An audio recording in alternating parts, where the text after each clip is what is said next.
This man tried to warn us about P Diddy's dark secrets 5 years ago. I had a settlement with Sean, okay? And he belongs to that agenda. That's why he's so famous. They land all the contracts. It's his attorneys, which are Mark Gagos and Ben Mercedes. Mark Gagos has worked as P Diddy's lawyer before, and yes, Ben Mercedes did work for Bad Boy Entertainment, the label founded by P Diddy. He worked there as an intern and even thanked P Diddy at an event. It's unclear how Jonathan knows this until he reveals something shocking. I had sex with Cassie and Sean. Basically, he would marry and tell me what to do with Cassie. I had like 15 encounters, and I heard lots of business. Because what they would do is Sean talks a lot on the phone and on the TV with speakers and stuff, and I was like a slave, okay? For them, that's what I was. That's all. I caught herpes, and I came back and I sued him for the herpes and won. But they did.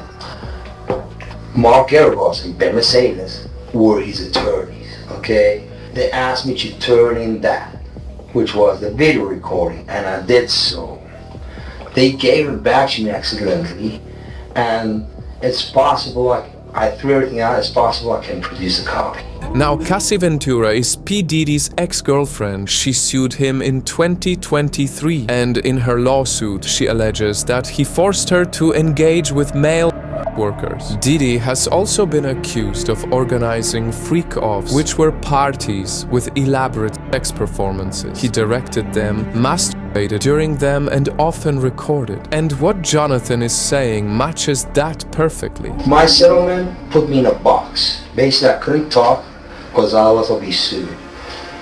So I let it be, but they've been following me, and they've had, Mark Gagos has had the FBI on me, has had other agencies looking at me and spying on me, okay, because they want to set me up as an extortionist, like if I was extorting Sean for money. He and Ross, which they're good buddies, okay, they're gay. Who? Both, Diddy and Ross, and Khaled, they're all gay. Okay? DJ Khaled, Rick Ross, and P Diddy? Yeah. They all gay? Yeah. Gotcha. All right. They promote binge drinking and drugs. The hip-hop agenda is an agenda to move the law in the United States. You need to inform the DEA. They move all the dope, okay, all the dope on private jets, which don't get screened by customs? By DEA. Okay, they move what's called high-grade powdered MDMA. They move cocaine, and they move liquid cocaine in the bottles too. Okay, so they put the liquid cocaine in the bottles and they move it. I've seen the liquid cocaine, I've drank it myself, having sex with Diddy and Cassie.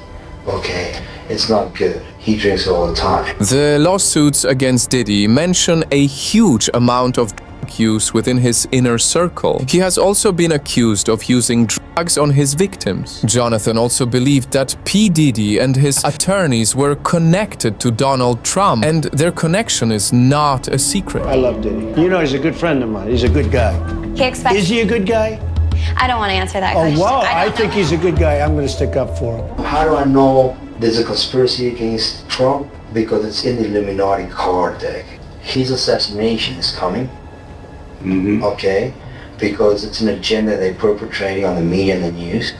Help me understand you. Sure. How old are you? I'm 42. I've been through all my life. I've had a great life. I've settled $4.125 million with Diddy. Okay, was he scared that I was exposed? He insists that P Diddy's lawyer threatened him and his friend, and that he can prove what he's saying. Yes, I have a good friend, a breakfast buddy. His name is Luis David Gonzalez, and we go to the gym every day. He has nothing to do with what happened Thursday. Though he's a witness, he's gotten shot at by them. And he's a witness that Ross came and threatened me at my house post-settlement. After we settled, Diddy sent Ross, and I asked him to go see if that was Ross. Gonzalez, he can back up what you're saying about P Diddy and Ross and all that? Okay, Yeah. all right. The feds. For what? Well, what's they have a big file of me like this. The feds. Since because P Diddy and Gagos have been trying to set me up and lock me up as an extortionist, asking for money. It was not so. My ex-wife, she knows, she saw the contract. She has a contract, a picture of the contract. Told me to find one. You need to call her and ask her for a copy of the settlement agreement. I threw away everything I had because. Well, before you go, what is everything? What did you? When you say you threw away everything, what's that? My documents, everything I had, because I know they've been trying to follow me, and I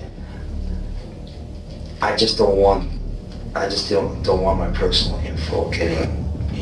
And he insists that he needed to protect himself and warn the president. Everything that they had been surveilling me on, I took it off because I wanted them to be in the dark.